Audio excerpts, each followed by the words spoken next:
Hi guys, welcome back to Shashank from Avlsi. I'm the host and one equally one is everyone. So today's topic is gonna be VLSI design testing. So introduction.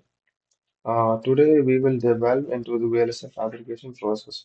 VLSI stands for Very Large Scale Integration, which involves creating integrated circuits by combining thousands of transistors onto a single chip.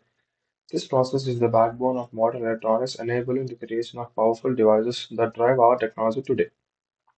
So the first thing is the wafer preparation and cleaning. Wafer selection. The process starts with selecting high-purity silicon wafers. These wafers are foundation of all integrated circuits. Surface preparation.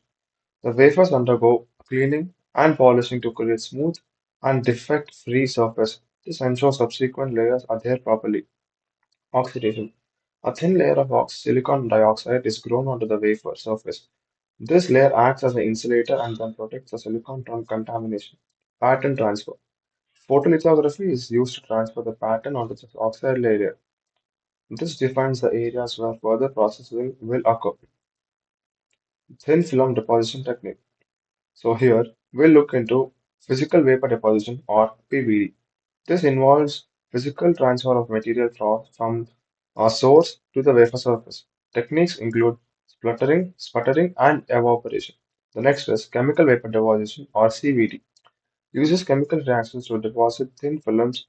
This method allows precise control over the film's composition and thickness. The next is atomic layer deposition or ALD. ALD is a highly controlled technique that deposits materials on one atomic layer at a time. It offers precise thickness or control over that at the atomic level. Photolithography processes. Here we'll discuss the different photolithography processes in wafer fabrication process of a VLSI chip. Photoresist application. A light-sensitive material called photoresist is applied uniformly over the wafer. Pattern exposure. The photoresist is exposed to ultraviolet or UV light through a mask which defines the desired pattern onto the wafer. Development. The exposed photoresist is developed chemically, removing either the exposed or the unexposed areas depending on the type of photoresist used. Etching. The pattern photoresist acts as a mask during etching, protecting specific areas of the wafer while removing the unprotected parts. The next is etching and pattern transfer. The different types under etching and pattern transfer are wet etching. Uses chemical solution to dissolve specific materials. This method is suitable for materials that can be selectively dissolved. Next is dry etching. Involves using reactive ions in plasma environment to etch the desired pattern. This method offers more precision than wet etching. Wet etching. Pattern transfer. After etching, the photoresist is removed, leaving the desired pattern transferred onto the underlying material. So the next one is doping and ion implantation. Doping. Adding impurities to a semiconductor to change its electrical properties. This process is essential for creating p-type and n-type regions. Ion implantation. A technique where ions are accelerated and implanted onto the wafer, altering the electrical properties of the silicon. Diffusion. Diffusion is a process where a dopant atoms spread out from the regions of the high concentration to the low concentration within the silicon crystal. Metallization and interconnect formation. Metal deposition. Thin layer of conductive metals like aluminum or copper are deposited on the wafer.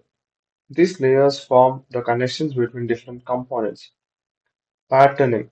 Photolithography is used again to define the pathways for electrical signals within the metal layers.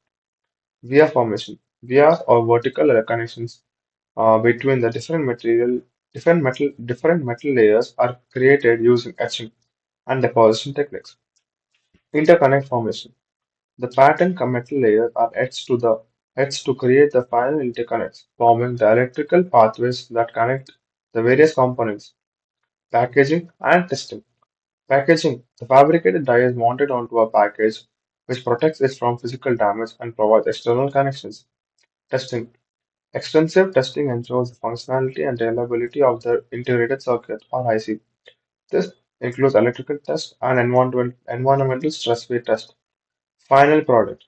Once tested, the integrated circuit is ready for use in electronic devices. playing a critical role in the advancement of technology. The conclusions and key takeaways are VLSI fabrication is a multi-step process that requires precision and expertise. Each step from wafer preparation to packaging is crucial for successful creation of integrated circuits. Understanding these processes is essential for anyone involved in the electronics design and manufacturing field. Thank you for your attention, and I hope you like and share this video. See you in the next one. Peace.